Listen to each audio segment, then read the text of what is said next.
Hey, it's Carla again. I am coming on with some rookie discoveries that I have made while driving for Spark. So I kind of wrote some things down so that I didn't forget. So I want to just kind of go over some of the things that I have learned so far. So I've been doing it like a week and a few days. And so here are some things that I have kind of picked up on to help me with the delivery process, shopping, and trying to speed things up. Someone posted on a previous video about, trying to do things fast, because in this business, time is money, and the less time you spend taking care of the task, the more time that you'll have available for picking up new offers. So here are some things that I have kind of learned and discovered in this process. Okay, so for curbside deliveries, when you go and you're waiting for your car to be loaded, especially like if you have a batched order, so this is for batch orders, and it'll show you all of the orders and the customer orders in the sequence in which you will be delivering. So what I've learned, it is best to open up Google Maps while you're waiting for them to load your car and, bring the stuff out. Go ahead and enter the all of the customers' addresses in your Google Maps, in order. It takes me a couple steps to try to get to the point, back to the screen where you, I think when you enter the first address and then you go to, I think the screen where it says to look at address or something like that. I'll try to post a picture of that process here. So you go in and you add the next address, and then you keep doing that process until you get all of the addresses entered. And then you can enter, for the last one, you can put like wherever you want to go at the end. You want to go back to that store, or you want to go home, or whatever. So you put that as the last address. So that was something that I found was very helpful. Instead of after each order, then starting a new navigation and, taking up additional time for it to find the address and all that. So going ahead, while I'm waiting for the batch order to be brought to my car and loaded, I'll go ahead and put all of the customers' addresses into Google Maps. While we're on the subject of Google Maps, when you are doing a curbside delivery, or any delivery actually, if you use the actual Spark app, and you click the navigate button, please double check that the address that comes up on that is the same as the actual customer's address, because I've had two occasions where when I clicked the navigate, it gave me a different house number address. Actually, it was the house next door.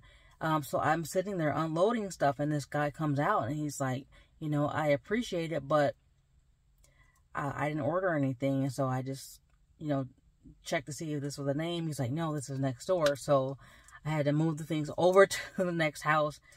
I got out of his driveway and then moved. So definitely double check on that. The second time it happened, I started to back into this person's driveway, and then I noticed that it was the wrong address. So definitely double check that they are giving you the right house number. You can even edit it if you need to, or just open up a whole Google Maps on your own and voice enter the person's address. So that is another way to just ensure that you're going to the right house. That's going to be very important, because before I started Spark, even like before I even heard about Spark, I was talking with this lady in the mall, and she was telling, I told her I was doing Lyft and I was on break, all that. And then she had mentioned that she did Spark, and she took groceries to the wrong house, and that caused her to be deactivated. So, yeah, it's going to be very important that you make sure, double check, triple check, whatever, however many times you need to, make sure that you are dropping the food off at the right house. When I take the picture, I also, if I can, try to include like the apartment number or the house number in the picture, so that way, you know, when you were to go back, you can see that the items were actually left at the person's house. So the next thing that I kind of discovered is when you are doing like a batch order or a curbside delivery, they give you those stickers on the bags. So I started bringing those stickers in the car with me. I just put it on my dash on the console. Eventually I think I want to get like a clipboard or something like that, but I found that helps to speed things up, because I can, when I get to the person's house, I can click, you know, arrive at the destination, and then I can start the process of, you know, is it no contact or unattended delivery, click got it.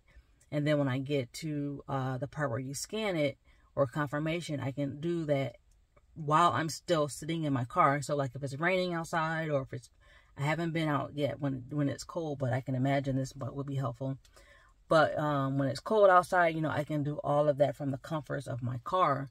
So I started bringing those stickers in, and then I just have to take the picture when I drop the items off at the person's house. For shopping and delivering, okay, so today I had an order, and I got there a little early to start shopping at 8:40. So I actually clicked that I was there at 8:39. So when I, you know, after the fact, I thought about it, I could have tried to start the shopping, start shopping earlier. So when I got there, I could have attempted to swipe, you know, that I'm here to try to start the order. If it says I'm too early, then I'll just wait till, usually it gives you a time. You can start at such and such time. So if you can, try to start those deliveries early, so that way you can get in instead of just having to sit around and you know, wasting time. When you get in the store, what I found to be helpful was to preview the shopping list so that you can kind of get an idea where things are. The app kind of takes you in a circle. It ends up getting the items. So I don't know. I guess it ends up working out, but sometimes you can see, you know, where you're going to be, what you're going to be looking for ahead of time by previewing the shopping list. I don't hold my cell phone the whole time, so you can put your cell phone in the cart, and that way, you know, you can push the cart and get around faster. So when I'm in there, I'm speed walking. I'm trying to get around to these items as fast as possible. So I want to go ahead and put my phone down so that I can, you know, move fast. Sometimes the seatbelt, like the child strap, can be used to try to help to wedge your phone in there so it's not directly on the metal. So eventually I might try to find something to take in there that I can set my phone on, so it doesn't fall through the gaps or anything like that. So that's something that if I come up with something, I'll try to post it. When your items are in the car, so I have an SUV, and the way my car is set up, I have like different zones for my AC. So what I have done was, for the items in the back, I'll turn the AC on in the back and like kind of like blast it, so that if someone has like cold items, those will you know, stay cold through the duration of the trip. There was one guy who had a sandwich, and I put it, you know, right where the cold air can blow right directly on it, so that the sandwich can stay cold. So that is something, you know, just to consider your customers, so that their items can stay cold as long as possible. For loading and unloading, so I have recently started using, I bought them yesterday and I started using today, those shopping bags, those plastic, like durable plastic reusable bags. I got mine from Meijer, and so I'll show you this. So I got mine from Meijer, and they were only $1, and I'm sure Walmart has them. But when I went, they looked kind of small, so I didn't get them. So I got the ones from Meijer, and I started using today, because when you have like relatively small orders, like today I had a couple ones that were like 15, you know, 16 items, and so I was able to use those bags to to carry the items to the house without having to carry, you know, how the bags are, the actual Walmart bags. So you put your hand in and you're cutting out circulation, trying to carry a whole bunch. So having those reusable bags are definitely more convenient than trying to carry bags in your hands. Another thing is I have a Wagon, and it just kind of dawned on me that I could start using my Wagon. Those they carry like 180 pounds, and so I am going to start using those for those large orders, so that way I don't have to keep making multiple trips back and forth to my car to pick up things.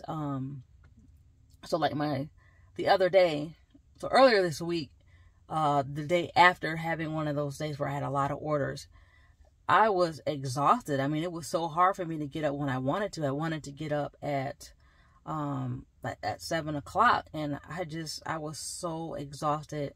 So I ended up getting up around like 9 o'clock and getting some orders in, but it was later than I had intended. Well, actually, I didn't get any orders, and I tried to get on Lyft, and I didn't get any rides. So that ended up being a day where I did things around the house. But yeah, it's just a very exhausting job, and so having that Wagon will help me in that process. It'll help me keep getting my exercise, but it won't be to the extent where I'm carrying all these people's waters and drinks and things like that to back and forth. So I'm definitely going to be using that in the future for those super large orders.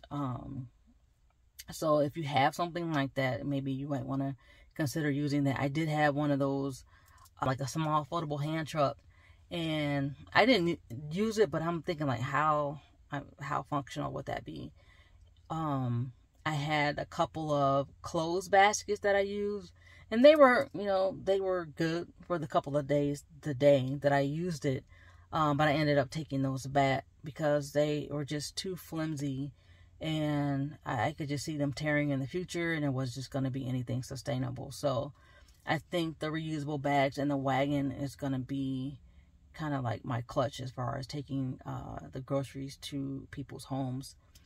And then like the last thing I have is, I don't know, if you have an SUV, this might be helpful. If you don't, then, maybe not. But in the back, I'm able to fold down. I have a third row, so I'm able to fold down the seat, and there's flat. But if I do like a half fold, it leaves like a little, almost like a little compartment. As if the third row were up, there's like a little drop down part.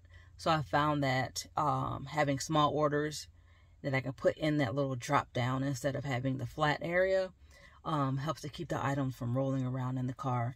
So that was something I just kind of discovered that I could use to help me keep my keep the packages, the bags, from kind of rolling around in the back.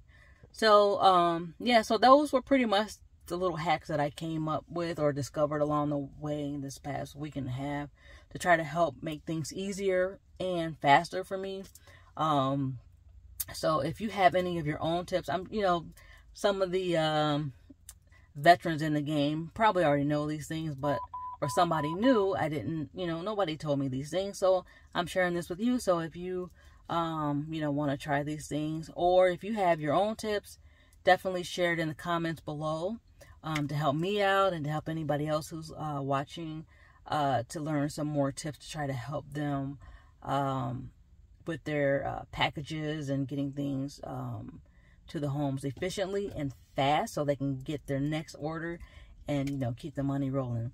So again, if you have any tips, let me know, and I will see you in the next one.